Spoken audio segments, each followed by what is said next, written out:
UP में Yogi Adityanath hat trick लगाएंगे। यह बयान किसी बीजेपी नेता ने नहीं बल्कि तेज प्रताप यादव ने दिया है। जी हाँ, वही तेज प्रताप यादव जो लालू यादव के बड़े बेटे हैं।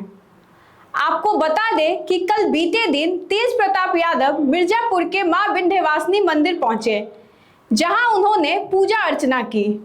उसी दौरान मीडिया से बातचीत करते वक्त उन्होंने यह बयान दिया कि मैं अखिलेश यादव को समर्थन नहीं करता हूं, बल्कि कॉकरोच जनता पार्टी के साथ हूं। साथ ही उन्होंने यह भी कहा कि यूपी में बीजेपी की सरकार बनेगी और योगी आदित्यनाथ फिर से हैट्रिक लगाएंगे।